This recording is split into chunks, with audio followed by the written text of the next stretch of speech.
Hello, fellas. Welcome back. The following is with Chris Williamson. Forgive me if there's a bit of ambient noise here just for the introduction, but super cool. I got to speak with Chris Williamson. He hosts the Modern Wisdom podcast. He's an incredibly curious guy, has a huge range of interests, and is quickly becoming one of the most downloaded podcasts in Europe. He really loves cricket, which was something that I wish I'd known beforehand, since it's my favorite sport as well. But so we speak a little bit about pigeonholing stereotypes, sort of making judgments and assessments based on sort of one variable that For instance, you take Chris, he got famous, more or less, because he was a contestant on the UK reality TV show Love Island, which is just a show for which signals out to the world. There's just a show for sort of fuck boys and some girls sort of looking good and getting together for our sort of guilty entertainment and pleasure back home on the couch. So that's that, and then so obviously there's a stereotype, there's a profile of the people that go and do that sort of thing. But then Chris goes on to create one of the most inquisitive, honest and smart podcasts that are out there, quite frankly, not only in Europe, not only in the UK, globally, that are out there. He's a phenomenal chap. He gave me a bunch of time, which is, I was very humbled by. It's very generous of him. You'll see, there's a range of things that we covered. Ultimately, Chris has done something, he's created something which I have to say, I am trying to emulate through this. So you can understand where the admiration comes from, or at least where the interest comes from. So this is with Chris Williamson. If you haven't heard of him now, you're certainly going to start hearing about him soon. So if we've managed to find each other here on this tiny little slither niche on the internet, given all the distribution that's out there and all the things you could be listening to, if you happen to find me here and you're listening to this right now, then let's make the assumption that we have more in common than we do not. And from that is then a perhaps shared interest. And I'm producing a lot of things online in the written form, as well as some other podcasts heavily steered towards geopolitics and then risk and uncertainty in the sim to leb. So there's these options. There's also the Curious Worldview, which is this sort of interview podcast that I am so stoked to be doing. But anyway, you'll see links to my website, Atlas Geographica, in the show notes, and that is where it's like the launching pad. So if you, like me, have an insatiable curiosity for the world, want to learn more, and just try and understand things for yourself a little bit better, check it out. And just before we get into it, I want to apologize to the people just listening to this, that I'm sorry for all the ambient noises. I'm recording this in a garden in a tiny little town just outside of Puebla in Mexico. Last night, one of my mates had his wedding, so you might also hear on the voice why it's a little bit rusty as well. Anyway, too much for me again, as per, but enjoy Chris Williamson. Well, Mr. Williamson, Chris, thank you very much. Welcome. My pleasure, man. All right, so I wanted to, not much beating around the bush here, I really want to get straight into it. There's a great quote from one of your newsletters a while ago, and I think it's something that a lot of us can relate to at some stage or another. And this is the quote: "Being social is effortless when you're with the right people, and mind-numbing when you're with the wrong ones. Are you an introvert, or do your friends just suck?" So you've spoken about your time living with the sort of hyper lads at the Love Island house. And since this is an experience that sort of caused a shift in the way that you think about how you wanted to lead your life, was it these blokes that you had in mind when you wrote this, or have you had a crisis a little bit closer to home? No, the guys that I was with on Love Island weren't so toxic or boring or anything that they caused me to create an entire sort of miniature philosophy around it. No. It's just a compound. It's something that I've observed. I think the vast majority of people grandfather their friends in from just where they've been over the last few years, where they were at school, the place that they grew up, the sports team that they went to, the kids that their friends were friends with, of the parents of. Like, the vast majority of us just go through life and kind of accumulate friends and never really actually question, are these people good for me? Do they live in alignment with what I want to do? It's cliche to say that you are the average of the 5 people you spend the most time with, But we're such mimetic true. creatures, right? We reflect what those around us are doing, their values, their norms, their habits, their routines, everything. And it means that it's very important to work out who am I spending time with. And yes, I think that on average, most people that think that they're introverts just haven't found the right friend group yet. And if they did, they'd just be completely immersed in conversations. I think that insight was born out of spending a lot of time in nightclubs, and there is some fantastic crack to be had in nightclubs, but it kind of tends to be the same sort of banter over and over again. Even if the stories and the names and the faces change, the narrative is essentially the same. And I wanted more than that. And I found myself increasingly, even the sort of conversations I have with my business partner, who's been a common thread throughout all of it, as I've been prepared to talk about what I want to talk about, I've even found our friendship deepen. So I genuinely think that just being around people you want to be around and talking about the things that you want to talk about will make you more social. Vast majority of people that think that they're introverts are just around shitty friends. But I wonder if it came from like a specific moment in your life. I mean, you say that it comes from maybe a lot of sort of repetitive crack that you've had in the nightclubs over the years. But like these days, you know, there was a great quote that went sort of viral a while ago. One of the most remarkable things about Jesus was that he had 12 close friends in his 30s. Like how your relationships, the people closest to you, are they sort of new people that have come into your life as you sort of filter through life and your interests attract other serendipitous interests, and all of a sudden you find a lot of like-minded folk? Are you still really close? Like, are your best friends still these boys that you grew up with? So no, the people that I'm friends with now, I don't think I knew any of them before I was 20. I moved cities to go to university, which is part and parcel of that. Well, actually, my business partner, I suppose, I would have met him when I was 18. But for me, I don't tend to have these knee-jerk inflection point moments in life.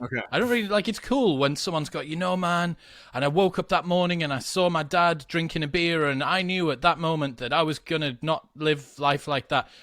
Cool, like that's cool for the people that do it, but I've never had that. The insights that have come from life for me are much more they're so much more ambient and like unspectacular.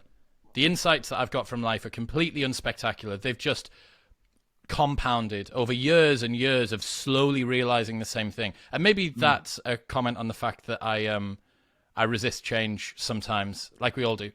But yes, I think if everybody takes a harsh assessment of the people that they spend their time with, they'll see these people in their life that they should let go of. And it sounds harsh, right? Because it sounds the same as saying I'm too good for them or something like that.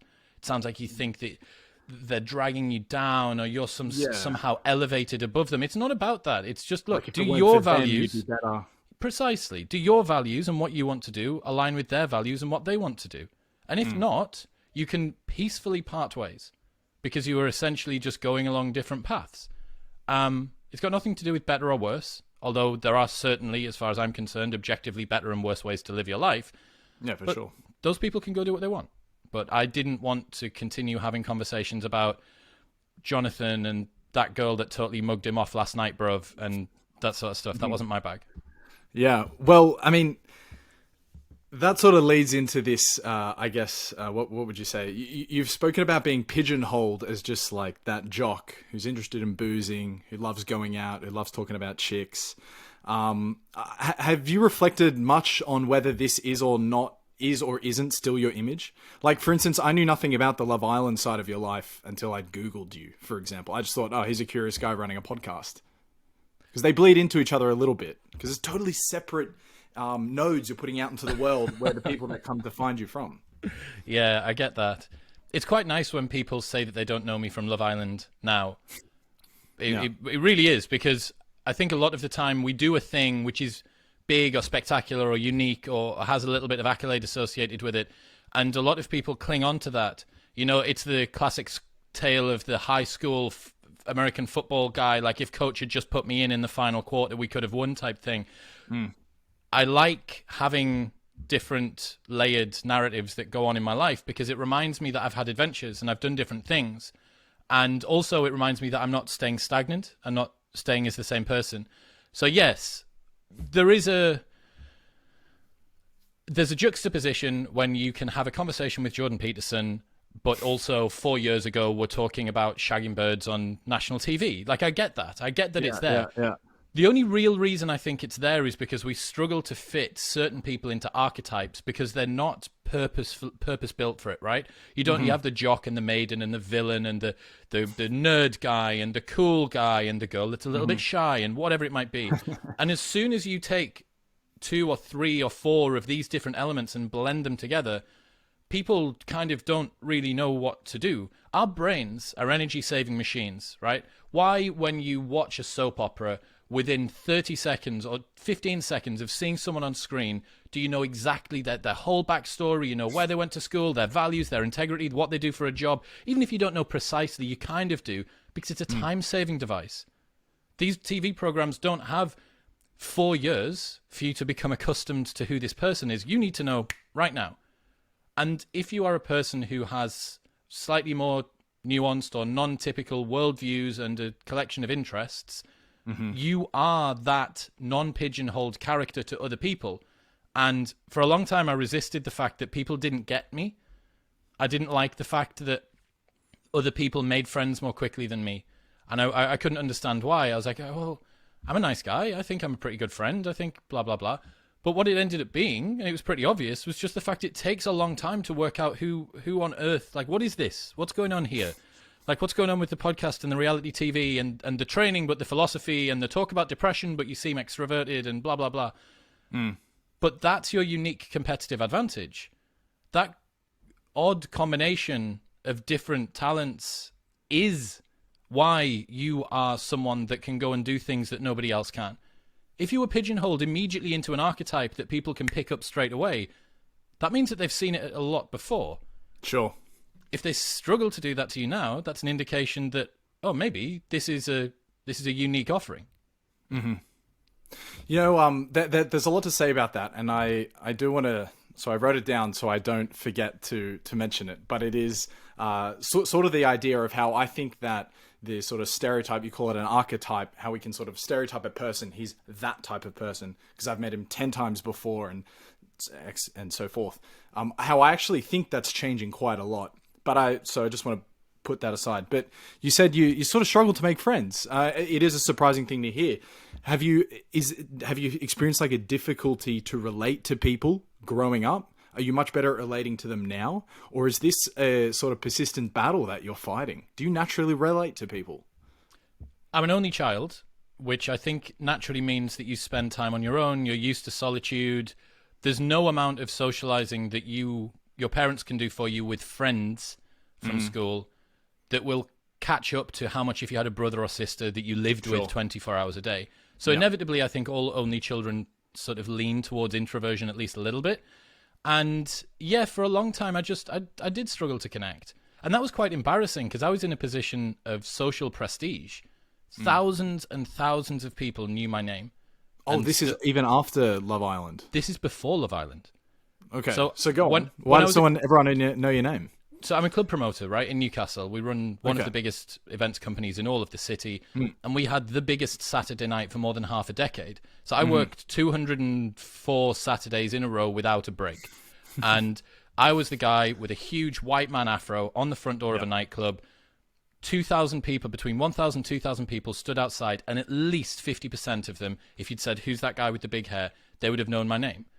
Okay, so how can it be that you can ostensibly be popular, all the friends on Facebook, which was like the cool social network at the time, and swarms of people coming up. They even made a queue. They created a queue for people wanting to speak to me to get into the club. So how could you have this situation where there's so many people that know your name and know who you are, and yet feel alone? And it's because I wasn't truly being myself. So any of the accolades or praise or achievements that I got, they felt hollow. People weren't in love with me and what I truly was. They were just applauding a role that I played. Sure. And the role that I played was this big name on campus party boy around town with the big hair and, yeah, mate, going on, mate, I'll see you inside for a beer, mate. Like all that sort of stuff. And that's fine, but that was born out of a place of insecurity. And all of this just laid on top, on top, on top. It was like shameful to think about the fact, why am I so... How come I can feel so lonely? How come I can have all of these, like... I'm in a position that other people look up to. I have staff that work for me, and I have, like, an audience and a market that look up to me, and I'm the leader of this company. And yet, you can still feel something's disjointed. Like walking with a stone in your shoe. And it took a lot of work to get rid of that. I wonder how you think about this as someone looking at it from the outside. Because I was more thinking about your relatability making friends in high school. But it sounds like you have a very distinct separation from adolescence through to high school than university on. Where, like you say, you have the promotion company, the events company. And I also want to ask you about how you can manage 500 employees. It's very exciting. But it's kind of explicable from the outside looking in, right? This guy who is almost a caricature of the popular guy, and he's at the door. And how weird would it be if it turned out that Chris with the white afro was maybe a touch sensitive, maybe had some insecurities, maybe had some weird political beliefs? It would destroy that character that I love to go up with and, you know, maybe take some shots with. So I think it's kind of explicable from the outside, me just looking at it. If I think about my own experience, you know, the really popular boys were, you know, the best athletes, right? Where everyone knows them. It's kind of crazy, you know, like in a relatively isolated town, how young people can raise to this weird level of fame. And then themselves also, it's like they don't have close people around them that actually know who they are, because it's just this expectation of that one node that people know about in their life.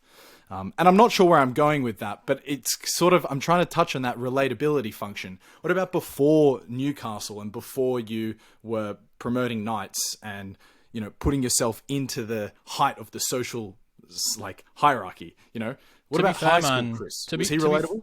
To be fair, I was the most unpopular kid that you could have seen throughout all of secondary school. So 11 to 16, sort of started to pull out of that towards 17, 18. Again, only child, looked different, sounded different because I don't have the accent from where I'm from. I played cricket at an international level, so again, Did you actually? Yeah. Fuck, that's so exciting. I didn't know that. Yeah, so I mean, I was on Durham's books, which is the county cricket up here. With you know, they're a top flight cricket team. I was in the academy. I was taking days out of college to go play. I'd take time out of school to go play. I'd play 5 or 6 games a week. So again, like these are all different elements, right, of your life. You just pick up these experiences as you go along. But again, where's the posh accent, working class, county cricket level, going to university, future club promoter, reality TV star, podcaster stereotype? Like, it doesn't exist. There isn't one. No, it doesn't exist. And I like that. I like the fact that if someone tries to pigeonhole me, I'll pull a samurai sword out and kick them in the balls. Like, that's what I like. But fuck you, I'm an individual. Like, but judge me on my merit. Yeah, it makes it hard. It makes it difficult to fit in because there is no pre-set jigsaw hole that you can just slot nicely into. Yeah. And I think that does very well wrap back into what I wrote down before. I wish I obviously didn't do the research well enough. I wish I knew about the cricket angle of things. Because I don't talk about it much, man. I mean, you're talking like 15, 16, 17 years ago now.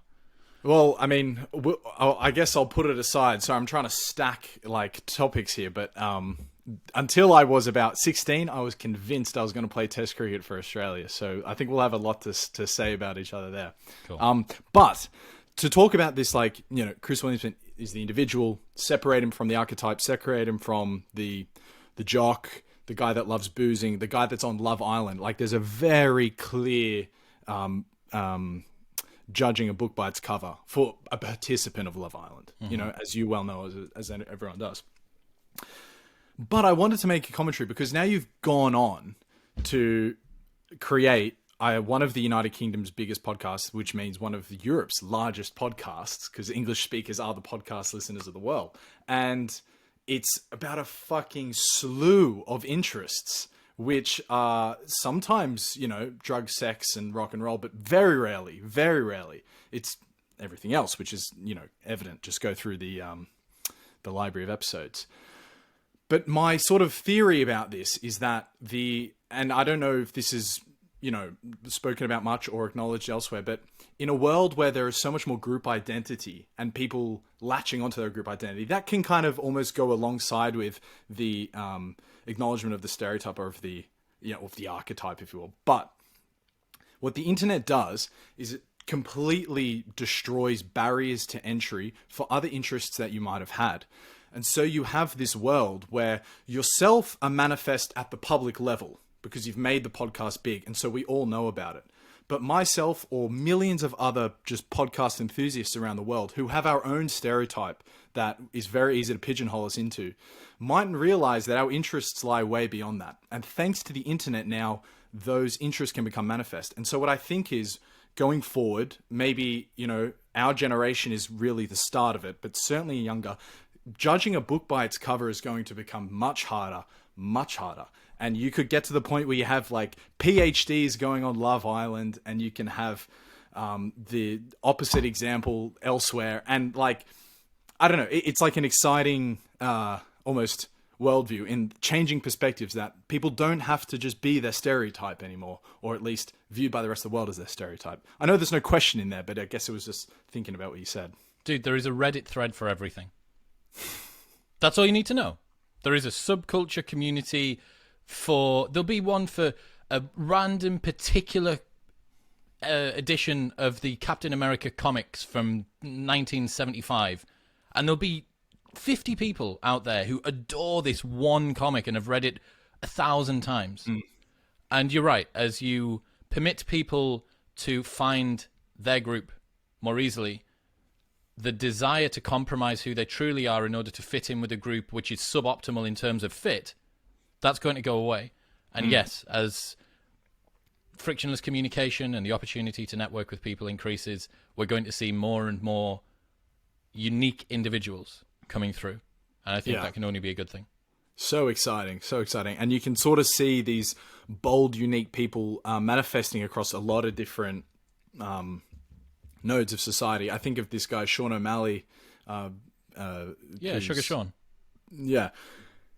Massive individual, and has like gone down his own, like if you watch his YouTube page, like the man has interests outside of fighting and isn't what you could pigeonhole into who he is. I don't know why he came to mind immediately. Maybe it's just because of something I watched recently, but I think about that sort of across many different intersections that where people might be interested in the society, that the stereotype is kind of broken. It's no longer like the Sean Connery chauvinist, Sean Connery might have had a billion different interests, but no one's going to remember him apart from being the alpha male of his generation. That was what he was pigeonholed into, and then you extrapolate it elsewhere.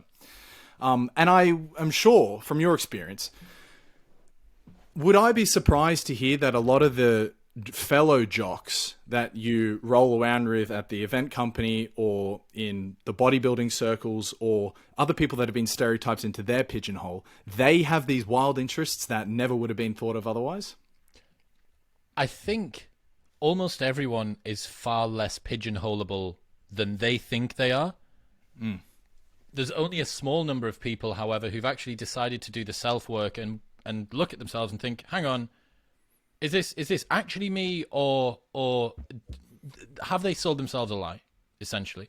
Do they believe the hype that they've created in an effort to try and fit in with another group? And that's uncomfortable, looking at yourself and genuinely saying, am I the person that I'm supposed to be?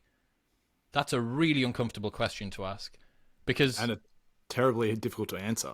Well, yeah, of course, because you can bury yourself under so many personas that you genuinely don't know who you are anymore.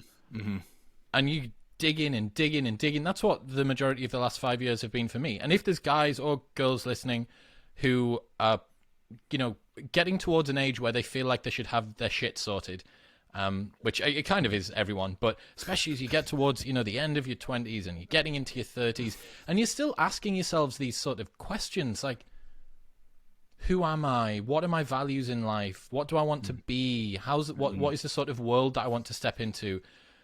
there's part of us that feels shame because we think I should have got this sorted by now.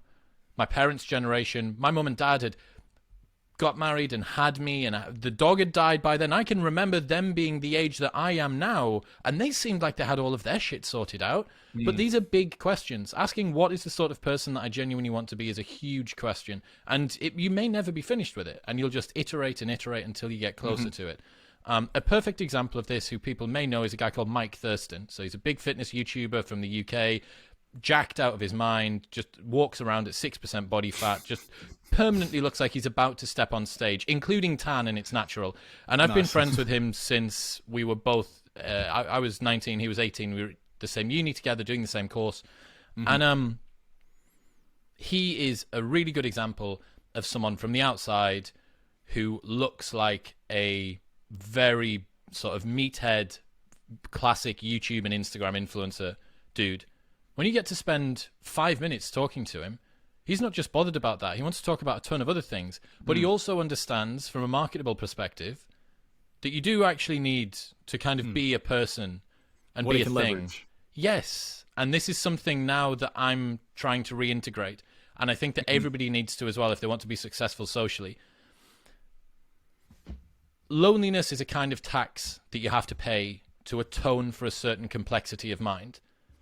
The more unique that you are, the fewer people will be like you, which means that as you further embrace these odd quirks and the different ways that you see the world, you're just pushing yourself further and further out away from the mean of the normal distribution, right? And as you get out towards these tails, there's just less and less and less and less people out here. But you can curb some of those oddities when you're in other groups to just permit you to be able to flow. Like, not everybody needs to hear me talk about how much existential risk is a massive concern for the world. Like, not everybody needs to hear me speak about some Jungian philosophy that Jordan Peterson's taught me or something like that. You can just have a conversation about, wasn't the football a bit shit, and isn't this European Super League thing a little bit mental? Like, that's fine. My problem is when people, they feel like that's all that they've got. And that's the persona that you can hide underneath for a long time. Yeah, absolutely. You said a lot of interesting stuff there, which obviously I'd like to take on. I wonder, now I'm just sitting here, I'm realizing you've been in my position so many times. Do you have this, like, I wasn't planning on talking about this, do you have this, like, sort of, I don't know, empathy or understanding of being the host and maybe wanting to, like, tag on to 4 things that were said, but realizing you'd totally derail something if you tried taking it down that route? Absolutely, yeah. I often think about the way that a conversation's structured like a tree. So you have this main trunk, which is the central idea that you think that you're going to talk about. And then these branches come off, and then you branch off again, and then you can look back and go, oh, where's the trunk? Shit. I've got to go all the way back over there somehow to try and get myself to the main thrust of it. One thing that I would definitely say, and this is to any aspiring podcasters out there, the compulsion when you have a thing to say, you feel it rise inside of you like a thought, right? And you notice it, and you think, he's just said, flicked a particular tripwire, and that is a story that I have, or I have an example that's similar to that, or that's whatever. You have to sit with that and just allow it to rise up as you're nodding away, looking at the person and smiling and thinking, they don't know that I'm thinking this. As you're nodding away and doing that, you have to question, okay, does it cross a particular threshold?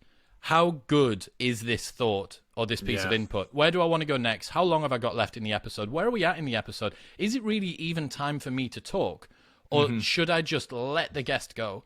And this is the intangibles, I suppose, that to people who are listening hopefully just comes across like a well-flowing conversation. But when you listen to someone who's like a 5th degree black belt in it, like Rogan, he has this down so perfectly just through repetition. But that flow exists. He understands when to shut up. Sometimes he talks a lot, but we all do because we get excited. But he doesn't tend, one of the things that makes him so good is he doesn't tend to say things that aren't worth saying. They're very rarely throwaway lines. The things that he says, so his threshold for I've had a thought, here's a thing, it's usually, if it's shallow, it's asking for clarification. And if it's not, it's a banger. It's the question that you would have asked if you'd had half an hour to prepare that one question, and he just continuously does it, riding the present moment. So I totally know what you mean. Conversations can get wavy. It's like where as a podcast host, you're making the conversational trade-offs exactly as you said. Is it worth saying at this point, given the amount of time I have left and so forth? But whereas if the mic wasn't recording, you know, and it was just over a couple of beers, then like the branch would go away, and it doesn't matter that the trunk is left behind. But yeah, certainly with Joe, he is like the master at going on the branch, taking the best fruit from that branch, but then coming straight back to the trunk and making sure that, so absolute master at it as well. And I wonder with Joe, like you give him credit for saying it's just a repetition. I really wonder how conscious Joe is of this, and I've no way of saying. I don't know if he speaks about it that much. I've heard him say it recently. I've heard one of his guests ask him about his sort of conversational style, and he said something to the effect of, "I don't really know what I'm doing, man. I just know it's working, and I don't overthink it because I'm terrified of breaking it." And I don't know whether that's him just being just humble. Yeah, precisely. Him just pretending that he doesn't know what's going on. Yeah. At the complete opposite end of the scale, you've got Tim Ferriss, who listened back to hours and hours of him talking to pick out his verbal tics, and then work with a speech coach to get rid of the verbal tics so he was more precise. So you have these two, and both of these guys dominate the field. You have Rogan utilizing comedic timing and straight banter, and then you have Ferriss, highly trained, highly structured. Sometimes he repeats questions. Both of these guys win. And I guess I would class myself as somewhere in between. I think, to be honest, everybody when they're starting out needs to be more Ferriss than Rogan. Because the only way that you can get to Rogan, it's easy for Joe to say, yeah, man, I just freestyle. It's like, Joe, you're 1,800 episodes in. You've done, what, maybe 5 to 8,000 hours of talking in this format? Of course you can freestyle it, mate. You're a monster. So yes, lean towards Ferriss when you start, go Rogan when you get better, I think. Where do you think you are at the moment on the spectrum? How much, for example, for JBP last week, how much did you try to tailor that? Yeah, that's a good one. So Jordan's obviously very verbally agile, and I was conscious of that. I don't think I've ever concentrated on something as hard in my life, ever, as talking to Jordan Peterson. It felt how I imagine holding onto the outside of an airplane as it's in 35,000 feet, and I've got my fingernails dug in. I'm just holding on for dear life because the guy's fast. I tell you who is just as quick, Michael Malice. So Malice, interviewing Malice it's borderline impossible because the guy's so confident to sit and just let a conversation stop because he's finished. He doesn't give you any time to get ready to say anything. So both of those guys are challenging in different ways, but I feel like I'm comfortable now with pretty much anyone. There's a few people that I would still get nervous before. I got nervous before Jordan, but settled into it. I think I'd get nervous before Naval and Sam Harris and a couple of others, but that's not because of how good they are at podcasting. That's because I have a personal and emotional tie to their work because it's meaningful to me. I don't like 90% of podcasts don't make it past episode 3, and of that 10%, another 90% don't make it past episode 20. So the vast majority of podcasters out there they're not podcasters. They just did a podcast once or 3 times. And yeah, you very quickly pick up skills. You know, do anything 3 or 4 times a week for a couple of hours and you'll end up being pretty good at it. So now you think about yourself on the spectrum, you're much more towards the natural Joe Rogan. This is almost intuitive at this stage. I think so. Yeah, that's cool. I think it comes across, you've been, what's the word? You've been validated as a very skilled podcaster, obviously, through downloads and subscriptions and so forth. But I think it's also worth saying, maybe it's nice to hear. You are very, very good at it. I thought you got as much out of Jordan Peterson as really anyone else has since he's come back, which, full credit to you. Fantastic. I'd love to see Jordan speak on about nothing except Jung for about 90 minutes. No politics comes into it, no top of the line news. I think that would be amazing if you can one day get it back on for another go round. So to bring it back to what you were saying earlier, you're asking some big questions. What do I want to be? You know, what kind of a person am I? And you were speaking a lot about how people might be, they might be layered behind many, many, many personas. And I just wanted to like add in there, which is, it's something worth saying because it is like an anxiety that everyone will feel at some point in their life. Now in our generation, we sort of know about it, so we can articulate and put a word to it. But there's no doubt our parents' generations had this and their parents' generation before as well. I don't think it's just a consequence of people being on the internet that they have multi-level personas. But it's this idea of trying to instinctually know what's good for you. And if I ask you, Chris, you know, like, do you know exactly what you want to do? I'm not sure if you would say yes or not, but I'm sure you'd be able to tell me if you're doing something that you instinctually know is not what you want to do. And then that's like a good barometer for going forward. Think about the question of how do you make yourself happy? The question of how do you make yourself happy is actually really, really hard because happiness comes from all of these different blends of interests. And I could be this and I could be that and I could be something else. Mm-hmm. Let's flip it on its head. How would you make yourself miserable? Okay, I'd probably mess up my sleep and wake cycle. I wouldn't train. I wouldn't eat good food. I wouldn't drink enough water. I'd isolate myself from my friends. I'd have a job that didn't mean anything to me. I'd have financial worries. I'd be in a relationship that didn't care about me. There you go. I challenge anyone to deal with that and not be depressed out of their mind. So, if that is the opposite of happiness, flip that again on its head and say, right, well, that must be the basis that I have to, that's the buy-in. That's the ticket to get me through the door of happiness. I need to do these things. This is something I realized for ages, man. Like I would work myself into the ground, have a miniature breakdown of a couple of days in bed, drag myself back out of it, and then I'd be back at work again, running nightclubs and doing whatever. And it took me probably until I started reading Jordan Peterson and listening to him talk 5 years ago to think, well, you've consistently got 5.5 hours sleep every night from 3 a.m. until 9 a.m. What did you think was going to happen? And you were training as well, I suppose, and drinking. Trying to train. Obviously, God knows what sort of condition I'd have been in if I'd actually managed to get anywhere near an adequate amount of sleep.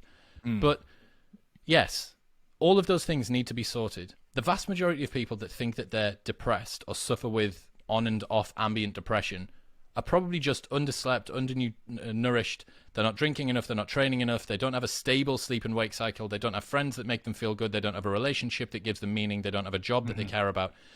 Give someone those things, the vast majority of people would be fixed. Yeah. And that's something that I realized. And that's quite, it's such a embarrassing thing to realize because the fix is so obvious. Like, God, what an idiot. How much of an idiot did I need to be to not see that getting 5.5 hours of sleep tracked? I was tracking my sleep. I've got 1,500 nights on Sleep Cycle tracked. All of them averaging in at 6 hours and 30 minutes. And that was after I tried to fix my sleep. Yeah. And you just think, well, no wonder. Any danger? Any danger of us realizing this? But again, this is the beauty of the platforms that we have now. And as much as I don't like social media and I don't like what it's doing to personal connections and shallow-mindedness and all that sort of stuff, the ability for you to be able to find out solutions like that to some of the biggest questions that you've got is literally priceless. For sure. It's absolutely priceless, and it's totally worth the 99% noise you'll go through to eventually find that one bit of signal. That makes it all worthwhile. It's funny what you say as well. It all comes back to just the health, relationships, wealth. It's like the three things that might be defined as happiness, if you could so define them. But obviously relationships it's hard to get them right, as we started off with, so I don't want to go back to that. Obviously health, we all know how to make ourselves healthy. And then wealth, finally, again, that's a difficult one to get as well. But you said, so you would like burn out, take a couple of days and then drag yourself back to work. You're still heavily involved in nightclub promotion and events, right? So to me, it seems like someone who maybe doesn't need this financially, this still means a lot to you, clearly. Yeah. I think the problem was me and my business partner were classic young entrepreneurs who had a small business that we'd grown from the ground floor up. We knew the bread and butter inside out, but we weren't prepared to delegate responsibility to the subordinates because we were terrified that they would mess it up.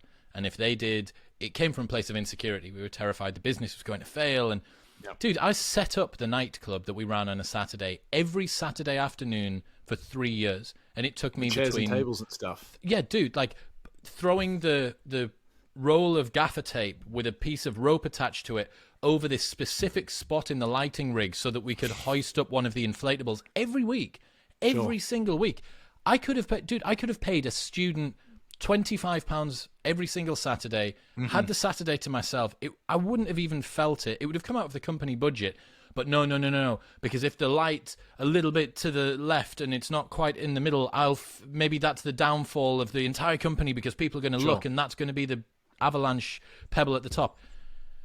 It was just neuroticism and a fear of fragile success. I think the first time that you achieve success, especially if you come from a situation where you haven't had much of that, you're desperate to hold on to it. And you grip onto it as hard as you can. And I don't know what's working, but I'm just going to hold on to everything in the hopes that it doesn't stop working. But then over time, you actually realize, well, no, the situation I'm in is far more robust than I thought. And this is something I've been thinking about a lot recently to do with imposter syndrome. There's only so many times that you can disprove your own imposter syndrome and it still survive. Or there should be. Have you beaten that threshold? Dude, how many times do you need to succeed in life before your imposter syndrome goes, all right, mate, you won? You know, like, because there's just there's this monologue going along in the back of your mind going, oh, you're not good at this and you're not good at that. And then every single time that you're tested, or the vast majority of times that you're tested, you step out into the world, you crush it, you do well, you're proud of yourself. And then that's so short-lived, and this voice comes back up in the back of your head. And for me, I would say, yeah, I have. I've locked my imposter syndrome up in a cage built by 1,000 tiny achievements. And this is the thing that people don't really realize, because they look at confidence and self-esteem and extroversion, and they see them all as the same word, but confidence isn't given, it's earned. You have to earn confidence. You have to earn it by 1,000, 100,000 tiny little repetitions of you making a promise to yourself and keeping it. Why would you be confident in yourself if every time that you say you're going to do something, you don't do it? Oh, I'm going to start my diet on Monday, and then you don't. Oh, I'm not going to drink when I go out on Saturday night, and then you drink. Oh, I'm not going to cheat on my girlfriend when I go away on a holiday with the lads, and then you do. You're constantly reinforcing you rightfully have imposter syndrome.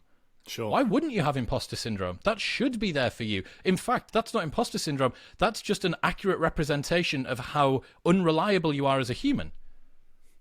Imposter syndrome can be beaten by you consistently keeping promises to yourself. Tiny, tiny little things. That's why the wisdom of making your bed and cleaning your room exists. What is the smallest thing that you can do that is a promise that you can keep to yourself? And then what's the next step? The kitchen. Can you do the kitchen? Can you do the hallway? Can you do the upstairs bedrooms? Can you do the garden? Can you do that? And then you expand. That's the domain of competence. That's the proximal zone of development. But yeah, imposter syndrome on its face seems like such a huge, big problem that people talk about. And they don't realize that it's your job to beat it. And you can do it. You just need to start small and hold yourself to a high standard.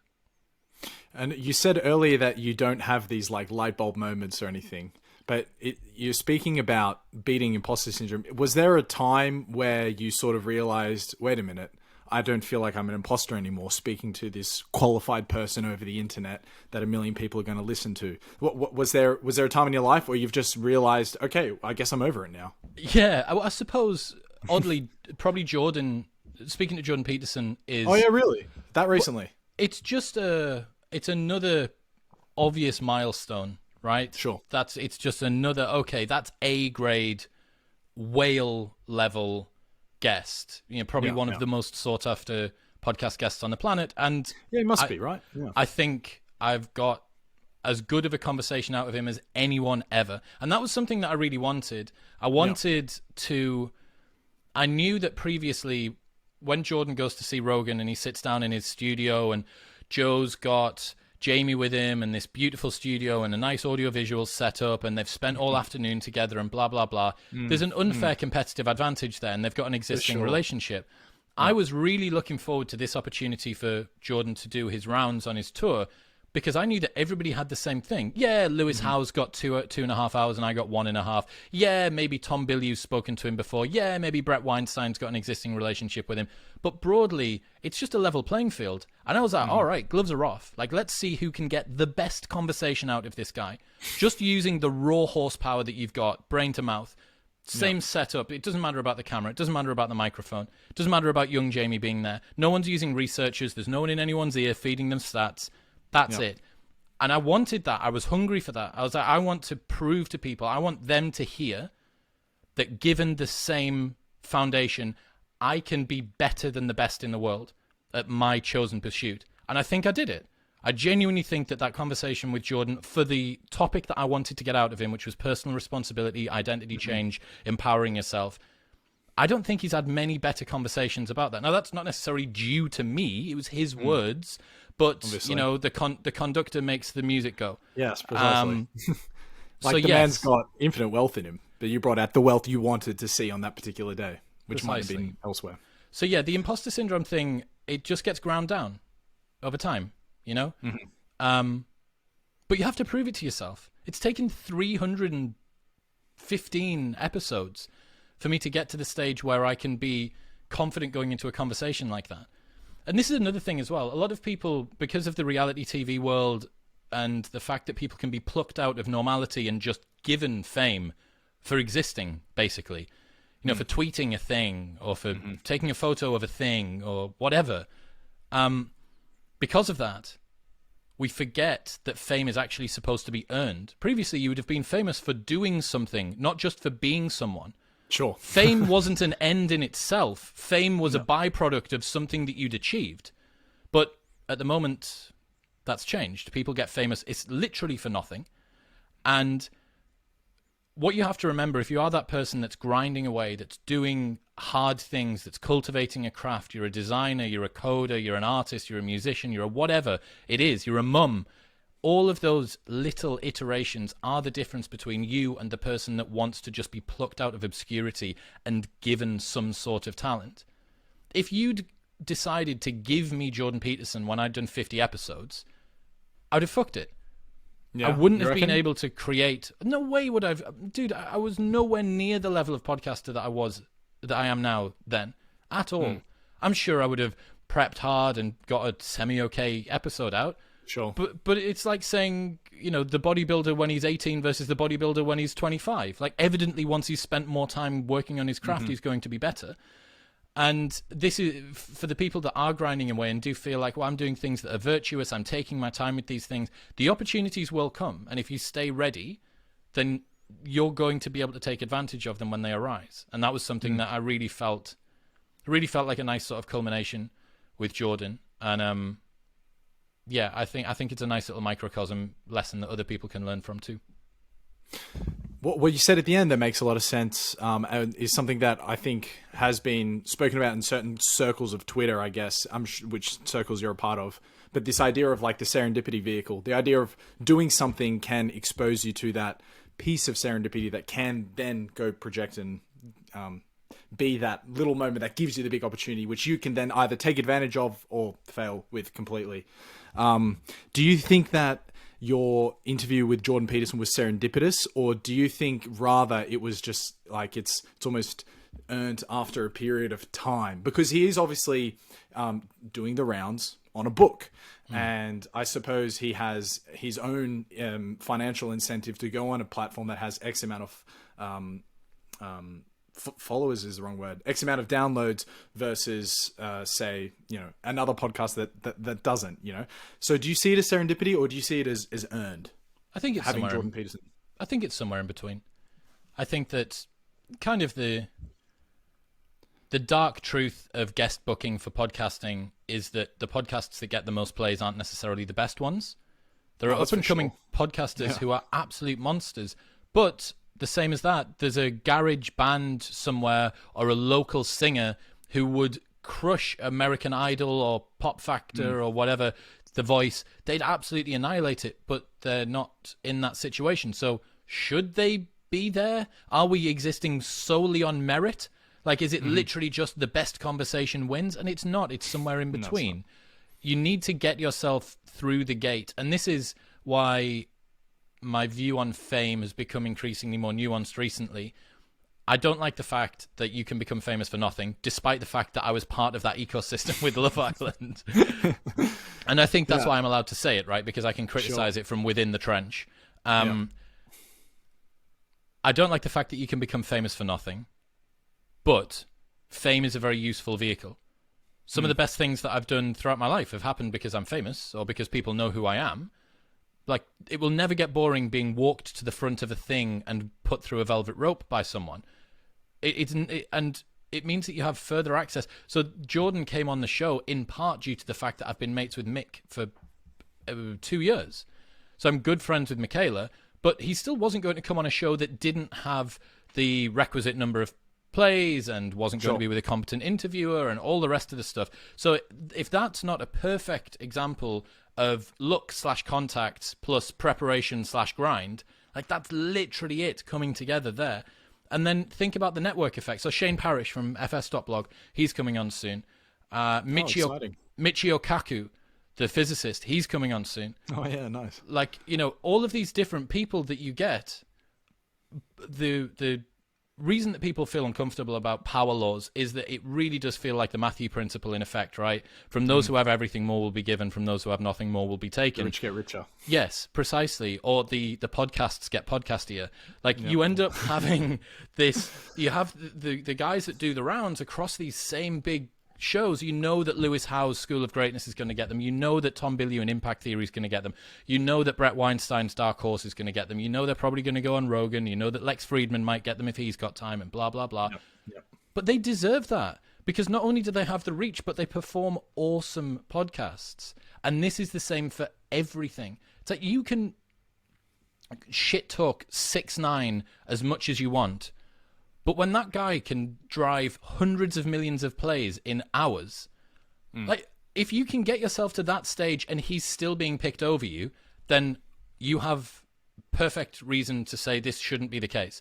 But my dad has this quote. He's not a massively sort of wisdom-based guy. He's very much a spit and sawdust sort of dude. But he has this quote where he says, "Form is temporary, class is permanent." And I think that really kind of shows through. Yeah. Over time, you can only be good for so long before people have to start taking notice of you. Because everybody wants to be associated with success. They want to be They want to be the person holding on to the outside of the coattails of the rocket that's going to Mars, right? Like, that's essentially what Twitter is. It's just people investing. It's an early version of BitClout. It's just people investing themselves into I followed him when he only had 10,000 followers, and now he's got 1 million. Like, I was listening to Naval, reading his blog, you know, well before AngelList started, and blah blah blah. So, yeah, you have to put yourself in the right situations to take advantage of these opportunities. You said you had, like, fame before you started the podcast. I wonder how much of your fame translated into podcast growths, because from my just perspective, not knowing, I would guess that there wouldn't have been much of a translation there, and therefore you essentially did just start from the same place as everyone else. Like, you had to cold email people you were interested in, and they didn't give a fuck that you had, I don't know, 10,000 Instagram followers, right? Yeah. They were just like, well, you've got a podcast with no downloads, so what's it worth? Precisely. Or, I mean, yeah, like, did it help you at all, having the big slightest. Instagram account? Not in the slightest. Dude, I had... Not in the slightest. Okay, see, but that's cool. It's a nice, like, message of... Just as a confession, I was really nervous. Well, I am still a bit, but was really nervous talking to you specifically, which is bizarre because, like, during the week I've spoken to some, like, huge international journalists who I've amazing respect for, people that I want to emulate, right? But I wasn't as nervous for them as I was speaking to you. But I think it's because there's just something about, like, you've done this thing that I really want to do, and I'm not sure what it was. Nonetheless, So this, no, I understand what you mean, man, and this is the beauty of social media. I think this is why people, the good side of social media, that you get to see the people that you admire or look up to or consume their content or have an affinity with. You get to see them in a more humanistic, naturalistic setting. You know, you get to know the president's dogs' names. Not that anyone's looking up to Joe Biden as a fantastic role model of like where they want to go in life, but my point is that you get to see behind the scenes, right? But no, anybody that thinks that fame in one area crosses over to success in another now, that's becoming increasingly narrow as the internet becomes more specialized. So you can have a huge Instagram account. Look at those people that have got those influencers that have got 1 million followers on Instagram. Yep. Go look at their YouTube channel. Their YouTube channel sucks dick. It sucks dick because they don't know what they're doing, because they understand the game of Instagram. But the people that do YouTube, the Mr. Beasts of the world, the Ali Abdals of the world, these people understand it so much more sophisticatedly with nuance than the guy that just thinks, oh, well, I was successful and had clout on Instagram, therefore I can put my booty pictures or my workout videos across onto YouTube and it's going to work. And the same thing goes even more so for podcasts, because there's no virality. And also a podcast specifically, or writing as well, I guess, if you were blogging, it's such a time-intensive investment from the consumer that I'll follow someone on Instagram. I used to, I don't anymore. I'd follow someone on Instagram that I hated just because I liked watching a car crash of their life going on, right? I'm not going to listen to that. It's a bit sadistic, mate. Well, yeah, very much so. But everyone's got that. Everyone's got the person that they low-key hate, but they follow because I can't believe that she's still so posting. So much Schadenfreude in absolutely, absolutely, yeah. But no one listens to the podcast of that person. Why? Because it's so much time under tension that it's unbearable. And this is why I think the few industries that you're going to see moving forward, longer form YouTube and the existing sort of 10-minute stuff, audio, podcast, writing, sort of the blogosphere and newsletters, I think all of these things are going to continue to grow because there's a selection effect for really good content. The Matthew principle will be in effect here because it's such a big investment from the audience to the listener. You're essentially, as a podcaster, you're essentially a god walking around in this person's ears. They can hear nothing of the world, especially if you've got AirPod Pros. They can't even hear the traffic going past them. They can hear your voice and maybe your guests. Yep. Like that's intense, and it's investment. It's genuine investment. So if someone wants to get rich quick or grow a platform fast, podcasting isn't for you. It's shit for that. It's the worst thing in the world for that. If you want to make a connection with an audience that's going to adore you in 10 years' time, then it's the right platform. There's a very distinct separation between the different domains. You know, like I've never really flirted with TikTok. I'm not sure if you have, or maybe if you have social media people, I'm not sure how that works, but like it's clear that you're not going to convert a TikTok user to a podcaster at a high percentage. You'll have the sum will come, but it'll be marginally low, not even worth your time. And I think similarly, definitely with Instagram. I haven't been on Instagram in years actually, but I am on YouTube, and I hate to say it, probably addicted to YouTube. I spend more time on that social media than I do any others. Is it a social media? I'm not sure, but it's true that the conversion doesn't work as much. I want to hear what you think. I want to hear more about what you think about writing, because you're really you're in these domains. Speaking about them, but also listening to other really qualified opinions about them. I'm not sure if you saw anything about what I'm doing before we came on, but my central modus operandi is actually a blog, and it all comes from there, right? So I'm really invested into the writing side of this, and I am afraid that it might be it just might be a medium that's becoming less and less consumed over time, like reading the written word on the screen. What do you make of writing, blogging? If you can riff on that for a little while, if you have any opinions, maybe you don't. I agree. I think that blogging will be losing some real estate to YouTube and to podcasts. David Perel, who I'm sure that you'll be familiar with, is a huge advocate of the written word. I think I think David's right. I think it's a massive competitive advantage. I think that as more and more people get taken toward doing podcasting and YouTube because it seems easy and it's obvious and it's what they consume, if there's less competition as a writer, that's a fantastic place to be, but there's also less of an audience. So yes, there is a bit of a challenge. Flip that around. To create a good YouTube video, all that you're doing is scripting. Like, you can make an amazing YouTube video with a shit-hot script and a teleprompter. So writing really is kind of the source code. It's the genesis of a lot of very good work. You can do an email newsletter from there. You can turn it into tweet storms. You can write compelling Instagram captions. You can do good copy if you try to sell a product. You can create a product. You can do YouTube scripts. You can come up with good questions for and little tripwire situations that you have when you're in a podcast. Some of the things that you've said to me today, I bet you've written in a blog post. You'll have just had a little story or done a little thing, and you'll go, yeah, I wrote that, and then I can say it. A couple of the different things I've said today have come from my TED Talk, which was 2,800 words that I had to write, and then I had to memorize. I mean, it is a talk, but it's basically a blog post. It's just a blog post. Talking is writing. It's just less eloquent. Yes.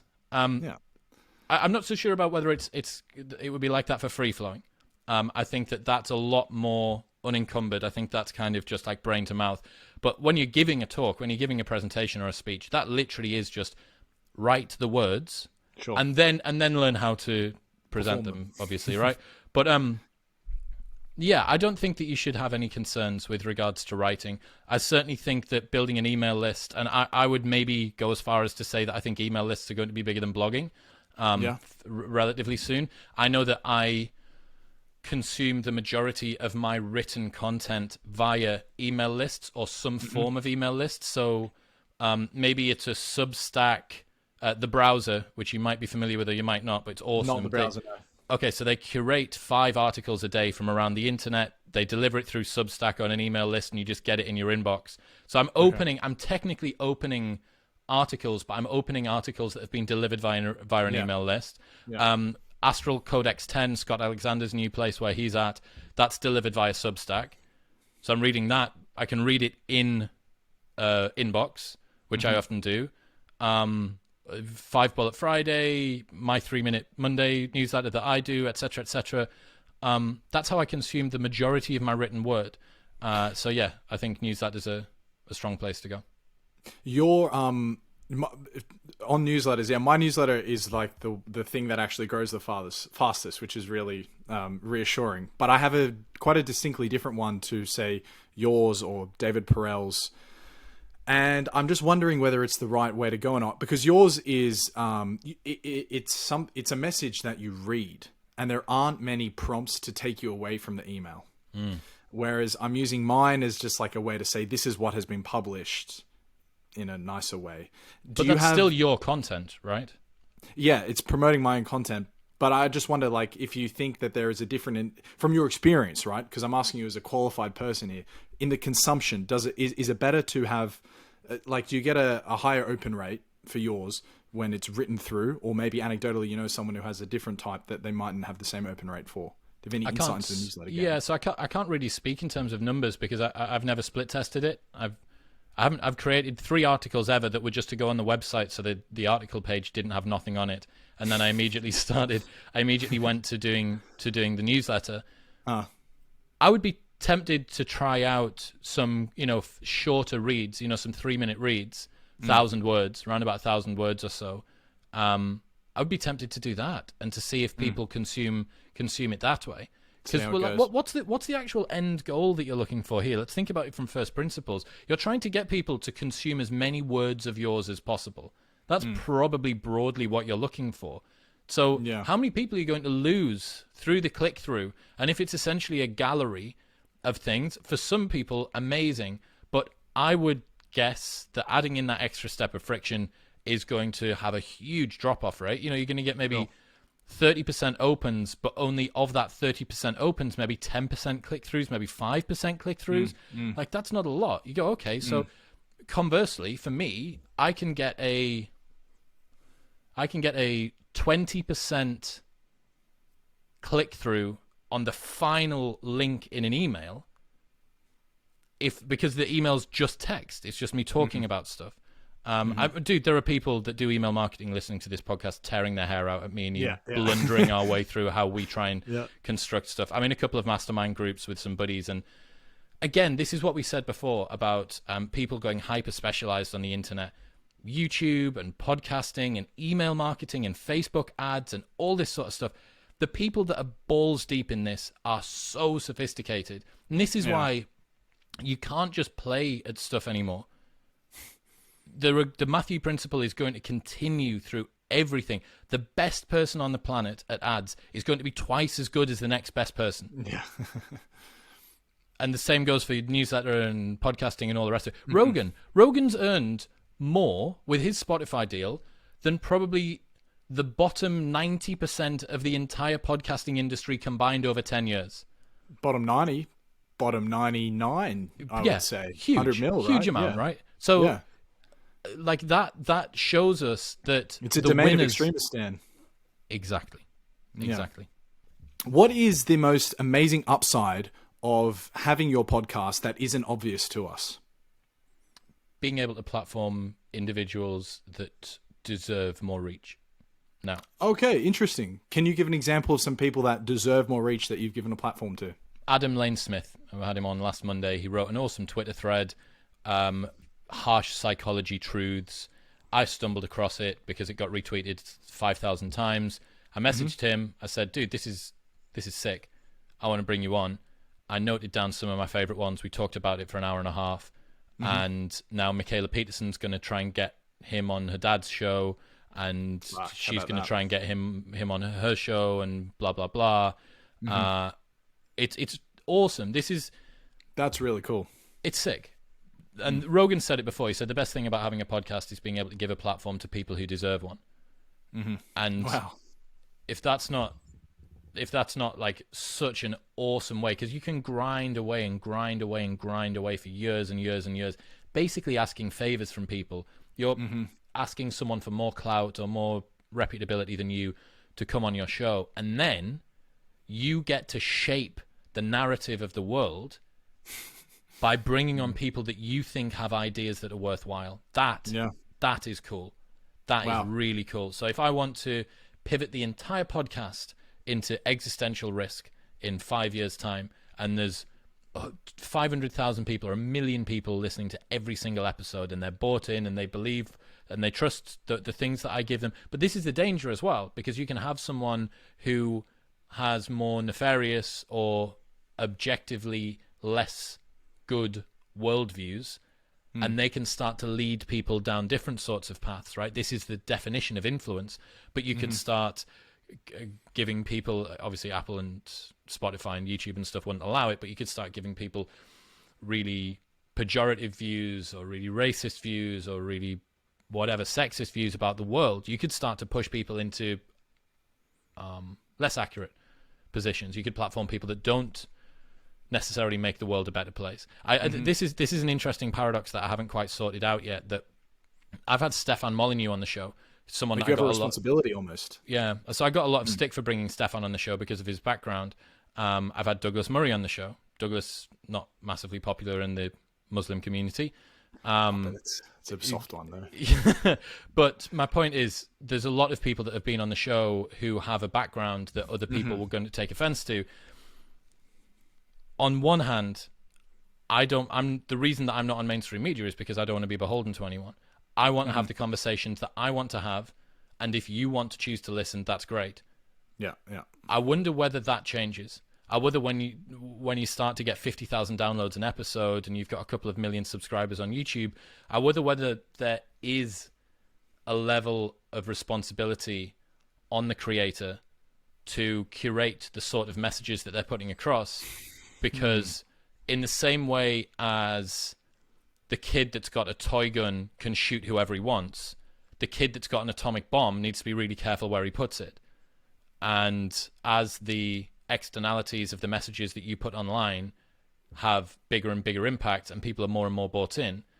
So I haven't really I'm still at the stage now where I just talk to whoever the hell. I find a guy on Twitter who wrote an interesting thread and I speak to him. Right. He could have been a white supremacist, like piece of shit for all I knew, but Yeah. he turned out to not be. Yeah, the best thing about doing it is being able to take ideas and people who deserve a platform and use mine to give them one. I think that's a terrific answer, which I actually hadn't even considered because I was thinking about what it might be. But that is a really, really terrific answer. On the other point about this almost responsibility for being a kid with a nuclear weapon, being a giant podcast who just wants an extension of his interests, right? But you're also just a guy. There isn't a team around you to be like, let's vet this guy to make sure he's good. Let's make sure that everything he's saying is factually true. Because, we're quite malleable, right? If I'm exposed to a really good argument, I might start changing my idea about some things, right? But you want to make sure that argument is fucking factually correct. And then I guess that's the sort of angst you might have, like, oh shit, am I spreading some bullshit here? Am I complicit in this? Am I a bad guy? Yeah. So, look, man, you look at Joe, you look at Tim, you look at the biggest podcasts in the world. At the end of the day, as long as it continues to be an extension of your interests, and I still buy into the fact that I want to know what you know, I want to know what Tim knows, I want to know what Joe knows, I think we're still going down the right path. Because if it does change, and I can't think of anyone obvious, but if it does change where, because maybe it just hasn't happened that I've noticed, but a podcaster goes into just bad corners, the audience will realize and just jump off the train. It's like we have to give people a certain level of self-responsibility, right? People have to be, they have to be their own curator. For sure. So you have a huge range of interests. The name of this podcast is A Curious Worldview, right? So I think myself and the small audience who are listening to this as well, we have a huge range of interests. I'm not sure where it comes from for myself. Do you know where your just big range of interests come from? Have you always been a curious kid? Yeah, very much so. I didn't really know it for a long time, and I didn't embrace it. I was almost a bit ashamed of always wanting to know stuff, because I didn't think, especially where I'm from, man, like classic northern working class. They were the last city before Scotland in the UK. It's not cosmopolitan. People are born, live, and die in these cities. And intellectual curiosity is not a celebrated insight. It's what girl did you shag last week? What's the new car that you've got on PCP finance? What's the whatever? Like that's what people are kind of mostly concerned about. And yeah, I'm glad, and I'm also glad that as someone who is looked up to by a number of like younger dudes who are maybe a little bit lost and searching for a sense of identity, I can go, man, if you have this sort of an interest, if you're genuinely intellectually curious about something, weaponize it. Weaponize it now, because that's your competitive advantage, as opposed to me, who had to discover through God knows how many YouTube videos years and years ago, or 5 years ago, that, hang on, the way that you've spent the last 10 years of your life kind of really wasn't that aligned, and you could have embraced this, and you would have maybe... I did a business degree because I was terrified of what job would I get with a philosophy or psychology degree, and now I spend all of my time on my podcast talking about philosophy or psychology, or at least a significant amount of it. So funny. So, you couldn't have taken a more worthless degree. Yeah, dude, it was a complete waste of time. I learned more running... I ran my business throughout all of university. I learned more in the first month of running my business at uni than I did during the bachelor's and master's that took me 5 years to get. Unreal. And now I'm going back and ad hocing my way through philosophy and psychology by having conversations with people who teach the course that I could have gone and do, but I didn't, because I wanted this. Oh, well, what job am I going to get out the other side of it? So yeah, all of this stuff, man. Like, one of the best ways I think that you can overcome traumas and bad decisions is by using the learnings that you've got from it to teach other people how to not make those same mistakes. And if that's not the biggest middle finger that you can get to challenges that you've had in your life, I don't know what is. It's so good. It's so good. It feels like not only transcending what you did, but it feels like creating a bridge so that other people can step over it too. It's like, you didn't get me. You didn't get me, and I'm not going to let you get those people either. And that's sick. I like that. Yeah, I like that too. I want to make another comparison, just trying to map where I am on my journey here. When you were in the early days, you just sent emails to people, right, that you were interested in. Do you remember what sort of response rate you would get, like more or less? How many yeses for how many nos for how many ghosted? I very rarely get ghosted. If you find the right person, very rarely get ghosted by guests. I think the vast majority of them realize that this is a burgeoning industry and it's an opportunity to speak to people. I don't know specifically. I've been pretty fortunate, man. I don't know whether it's my pitch. I don't know whether it's that they've gone and searched me. I don't know whether it's that I got some all right guests early on. But yeah, it went okay, and now it's got to the stage where, and this feels so mad to say because it's only been 3 years running this show, but there's not really many people on the circuit now that are out of reach. There's, when I'm sure that Sam will be writing a new book, and when that comes out, I'm gonna push really, really hard to try and get him, because I remember saying 3 years ago, I was like, Jordan Peterson's like, peak guest. Like, where do you go from Jordan Peterson? And you go, well, when that happens, you actually think, well, hang on a second, if you did it and it went well, where'd you go? But there's a microcosm here going on with the hedonic treadmill of us thinking that a thing is going to make us feel satisfied, because it's got nothing to do with finally getting the guest, and it's got everything to do with how you enjoyed the journey of getting there and how you enjoyed the journey of having the conversation with them as well. Yeah, there's a lot that you can learn from that, but yeah, I think just dig at it, man. Like, if you keep digging at it, people will respond. I think of there are some pivotal moments in my life. Pivotal, such an exaggeration. There are some big moments in my life where it was like listening to a podcast somewhere, and it really inspired me to think differently about the world or differently about myself. And I was at the absolute tail end of the distribution on like hours listening to podcasts for years now. I imagine you're the same. Is that the case? Were you a massive podcast listener before you got into it? Yeah. And these days you still are? I still am, man. Yeah, I listen every single morning. It's part of my morning routine. Once I've done my little morning stuff over here, and I've done my meditation and my reading, my journaling, the little treat that I give myself is, okay, you've got to do your Achilles rehab, because I snapped my Achilles last year playing cricket for the first time in 10 years, which is dumb. How the fuck did you do that? No stretching? Setting off to run. 33 not out after a decade away from the crease. Set off to run. Ping. Oh Dumb. my God, that's such a shame, man. So unfortunate. And they ran me out, the bastards. I was laid in the middle of the pitch, and one of the guys went over and took the bails off. I was like, come on, boys, I've only got one ankle here. Yeah, I'm a huge fan of the platform, and it's a competitive advantage if you're a podcaster, because what I do for fun is also what I call work.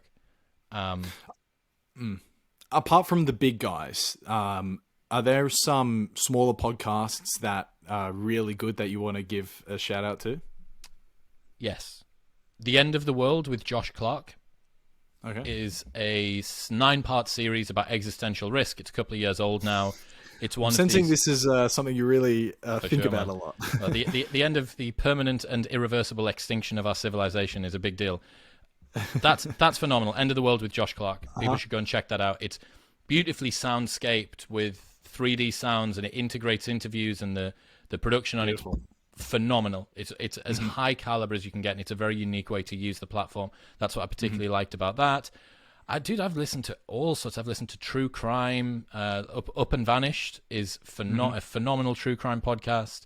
But to be honest, the Matthew Principle still works for me as well. I listen to a lot less Rogan now that he's switched to Spotify. A lot less, tons less.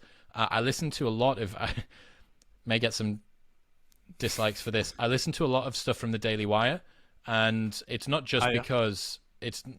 I lean sort of center right politically. It's not because what Ben and Matt Walsh say on their shows affirms my beliefs.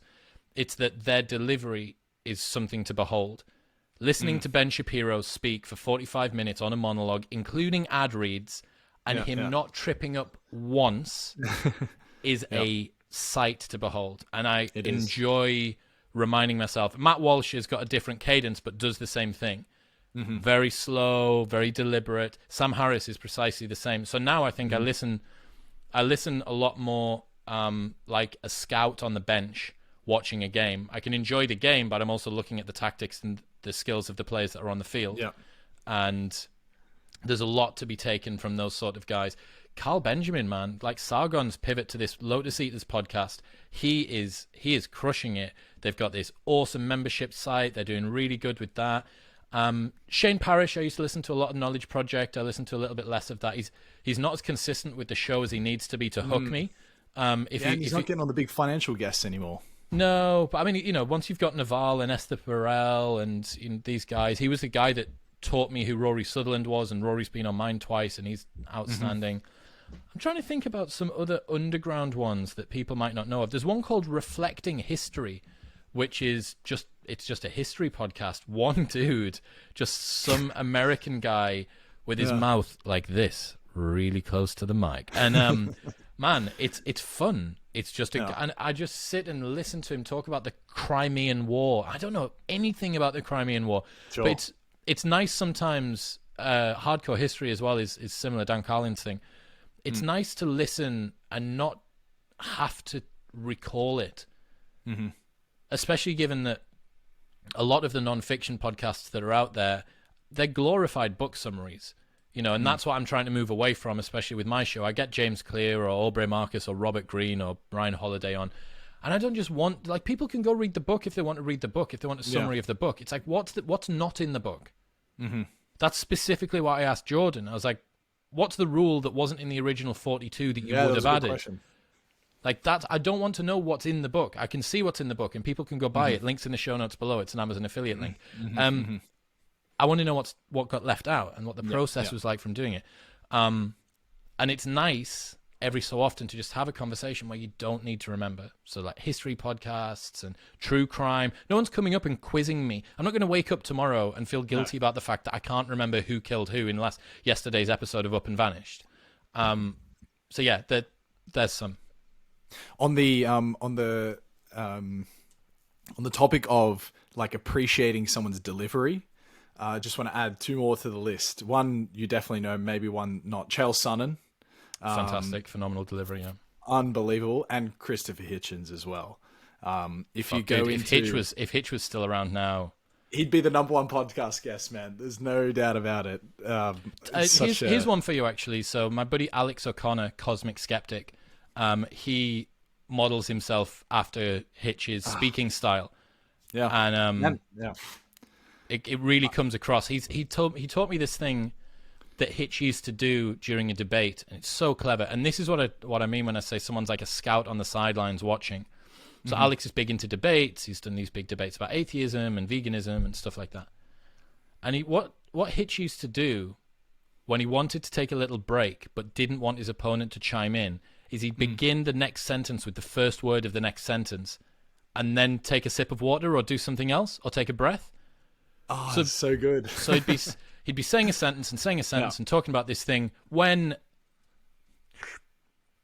we talk about this, and it's like, fuck, like you've just held everyone's attention, and just little things like that you can take, because you'll have your own verbal tics, and everyone that's listening will as well. And you think, okay, I need to stop saying like or or whatever the different tics that you've got are.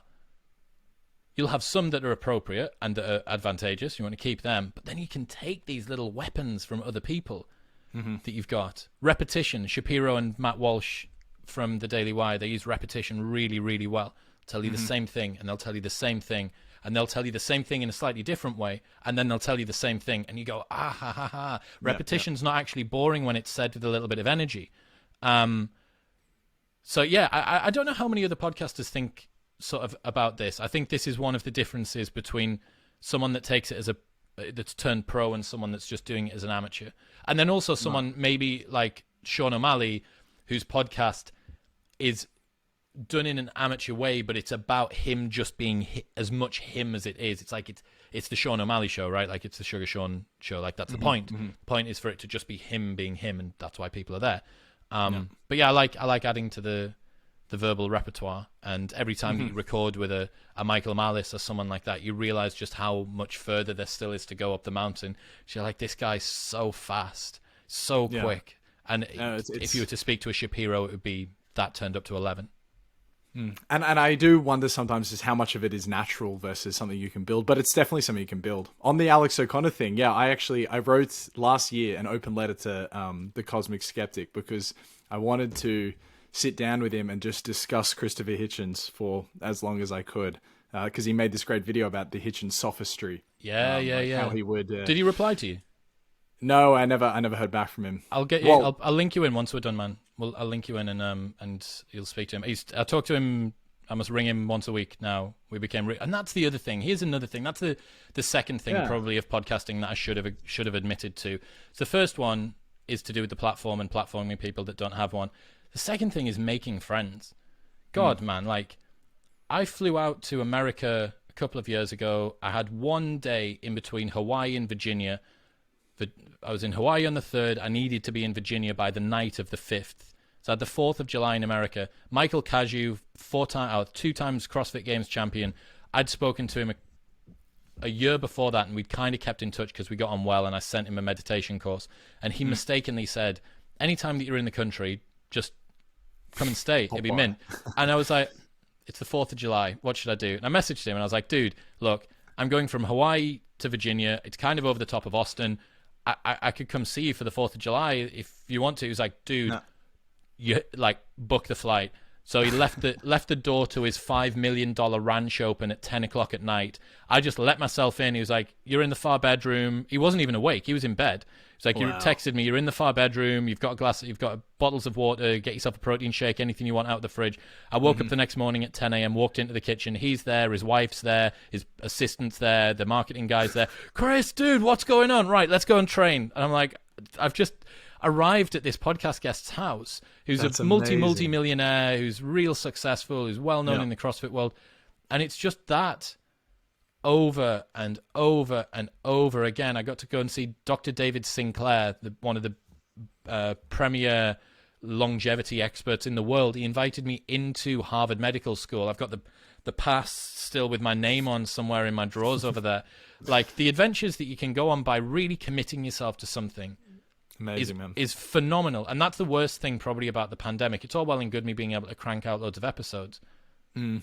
But those adventures, dude, I've been to Boston. I've done a podcast with James Clear where I made a standing desk with like different tables in Hawaii. I was in the middle of like next to Waikiki Beach talking to James Clear about stuff. It's sick. Like that's a really, really cool way to spend life. Yeah, no, it's really inspiring message as well, because that's also, this is the fruits of the like forced serendipity that you couldn't have predicted, right? But is nonetheless the unpredictable consequences of doing something well for a long time. That's hard. That actually adds a little bit of value. Like I said, I got a zillion questions, so please don't let me take advantage of your goodwill. Tell me what a good cutoff time is, okay? Let's get another 10 minutes out, dude. I'll be quick and disciplined with the next one, so we can do a quick fire round. You said in your interview with JBP that you try to expose uncomfortable truths. What are a few of the most uncomfortable truths that you believe in? Wow, that's okay. Right. Well, the first one that I always answer, quick and dry, like you said. the first one that I always answer this question with is non-acting pedophiles require sympathy, not disgust. So if you are someone that's been cursed with that particular sexual proclivity, being demonized by society must be awful. There's a difference between someone that is attracted to children and somebody that touches children. There's a massive difference. In fact, that's everything, because neuroscience suggests that we don't get to choose what we're attracted to. And I've had a couple of conversations about this, and it's really, really impacted me quite profoundly on just how tormented these people's lives must be. Hated by society, absolutely detested by society. They hate themselves. They can't have a functioning relationship with another human because they know that the sort of relationships that they want to have are immoral. So that's one of them. God, some of the other uncomfortable truths. 90% of birds are fathered by a dad other than the social father that they have. So being cuckooed, happens across 90% of birds. Also, 90% of birds don't have penises. I don't know whether that's an uncomfortable truth or not. The worst age to lose a child at is around about 11 or 12 years old. That's because it is the age where they're just about to hit fertility. So if you are unfortunate enough to lose a child that's 1 or 18, you might think, oh, they're 1, they had so much life ahead of them. They're 18, they're just about to go out into the world. Nah, genes come in, genes take over. The evolutionary need. Correct. The bottom 80% of men are competing for the bottom 20% of women, and the top 80% of women are competing for the top 20% of men. Wow. That's leaves quite an awkward middle ground. Yeah, hugely, right? You've got a forcing function on one side and not on the other, and you have some very unhappy women. Almost all women wouldn't date a man that's shorter than them. Almost all women wouldn't date a man that's less educated than them. Almost all women wouldn't date a man that earns less than them. And as women get taller, earn more, and are more educated, that is another forcing function. So all of these things, man, like a lot of them are insights from evolutionary psychology, just because it kind of it gives you what's going on. But there's some nice, fantastic ones. The last one's very thought provoking. Burrito distribution's a hell of a drug, man. Yeah, absolutely. Something that I'm really trying to explore more is sort of just gene splicing, but within humans, because I want to take it all the way to the almost predictable end, where you just start literally splitting society further and further apart according to competency. Because if I can guarantee my child certain bone density, muscle mass, height, intelligence, absence of bad diseases, sounding oddly like Hitler here. That's an uncomfortable truth that we need to face, is that this technology exists, and it's something that we're going to have to somehow ethically deal with, because it's a very interesting question as to whether we should say no to an amazing technology that can benefit those that want to do it, but then it's so fascinating those question. That can afford to do it, right? Matthew principle again. Yeah, exactly. And then that's the compounding problem of it. Those that can afford to do it are going to, repopulate for those who afford to do it, and then the splits further and further and further apart. Could be a part of the existential risk question one day, who knows? Look, you're at such an exciting place at the moment. You've got a company that you love. We didn't touch on the fact that you've got 500 employees there. I think that's in itself a very interesting thing to think about. You're financially independent, and you've got this, massive podcast. So there aren't many sort of limitations. There's no financial limitations. I don't know. What are your big ambitions now looking forward? And I mean big ambitions. Don't be afraid to put it out there. What's the goal? Yeah, I'm not very good at making big, long plans. I've never been good at that. Optionality is something that I value a lot. So doing a thing and getting real good at a thing, but not necessarily having an agenda about the direction that I'm going in. Right now, I'm bothered about becoming the best podcaster that I can be. I don't think that I'm far off becoming one of the best in the UK or one of the best in Europe. Continuing to refine that craft, continuing to have the most insightful conversations I can. It's not about the most plays. I don't care about the most plays. I care about the best conversations, the ones that impact people the most. So that's it. Everything that I do right now is geared towards me being the best podcaster I can. The things I consume, the way that I sleep, the way that I train, the hours that I sleep, everything, all of the things that I do are cultivated around me building an ecosystem to permit me to be the best person that I can in front of the mic. And there's still an infinite amount of progress to be made, but I'm enjoying doing that. And wherever that takes me, the same as you with your writing talent, it's such a fundamental particle to a individual's ability that it kind of doesn't really matter, I don't think, what the long-term agenda is. From the position of someone who's able to speak precisely and well with good cadence and blah, blah, blah, and has a bit of a platform, you can go wherever you want. Do you want to go into public speaking? Do you want to go into coaching? Do you want to go into punditry? Do you want to do sports commentary? Do you want to be an actor? Do you want to do theatre? What do you want to do? Do you want to be a writer? Okay, well, do you want to do screenplays? Do you want to do comedy? Do you want to do newspapers, magazines? Do you want to work on web stuff? Why don't you ghostwrite for someone? You do a book. You could do, you know what I mean? It's endless. And this is just a chosen profession that you can, a chosen avenue that you can deploy that into. Mm-hmm. But so the ambition is exclusively just be the best podcaster that you can and have the best conversations that you possibly can. Correct. Okay. And the UK will be home as far as you can tell? Yeah, at the moment. I mean, Newcastle's hardly the central hub for crossing traffic. It seems like Austin's kind of the capital for podcasting at the moment. But right now, I'm not thinking about stuff like that. Everything's going really well. We're growing faster than I could have ever hoped. So I'm just trying, as Rogan says, like I'm trying not to break it. Nice. All right, mate. Final two, baseline for absolutely everyone. First off, what country are you most bullish on? Oh, wow. Dubai is a very rapidly growing, well-situated country with zero tax. I mean, it's pretty difficult to beat. I would be bullish on America if it wasn't for the fact that they're tearing themselves apart from the inside. I think that there's so much about it. Anybody that claims with a straight face that America is the greatest country on earth, there was probably an argument to be made of that, 30 years ago or something. It's an amazing country, but they just have some stuff that they need to work on, and hopefully they'll get that done. But yeah, Dubai, bullish. And finally, a question that's very apt for a podcaster. If you could witness a conversation between any two people of history, dead or alive, who would they be? Christ.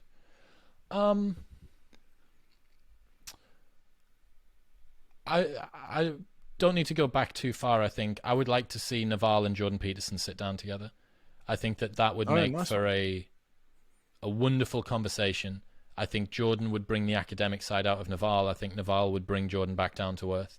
That's the podcast episode the world needs, but it doesn't know it needs. Nice. Great answer. I think you can make it happen too. You put it out there. Oh God, dude, we'll send it out. We'll do a Rhonda Byrne and put it into the ether. Yeah, it wouldn't surprise me if that's the sort of thing longer term that Rogan should do. Here's a cool parting thought for the people that are listening after an hour and a half still.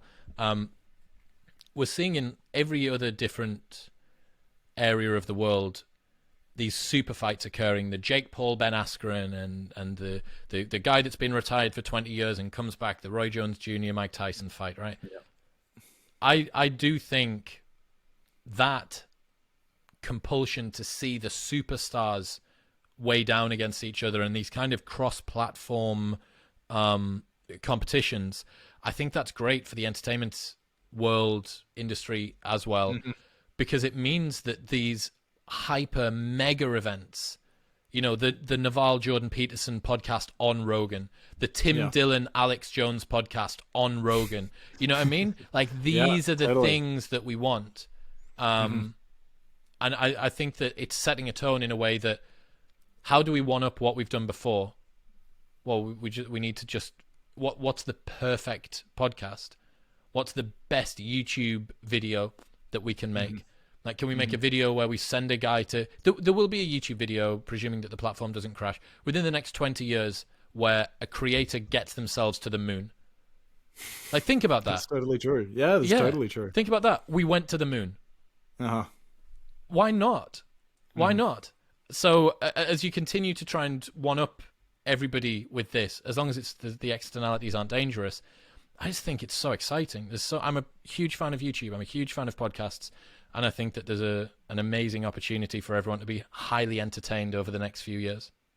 Totally. As the value compounds at that tail end of the YouTube distribution, the podcast distribution, they were talking about Joe Biden and Donald Trump having a presidential debate, and Joe Rogan. On Rogan. In a couple more years of compounded podcast growth, there is absolutely no reason why that would get more reach. That would potentially get more reach than putting it on CBS or some shit like that. Yeah. And imagine this. Let's say that we get to the virtual reality world. Let's say that you can... that Rogan has got Alex Jones and Tim Dillon coming on Tuesday at 5 p.m.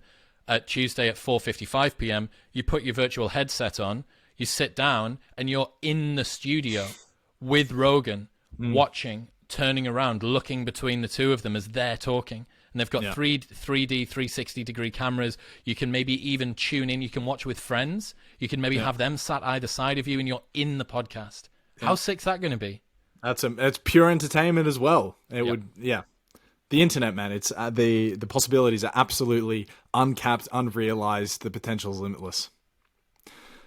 Chris, you are quite an inspirational figure to me, and I really appreciate you giving me this amount of time. And keep doing the good work. Cheers, mate. Appreciate it. My pleasure, man.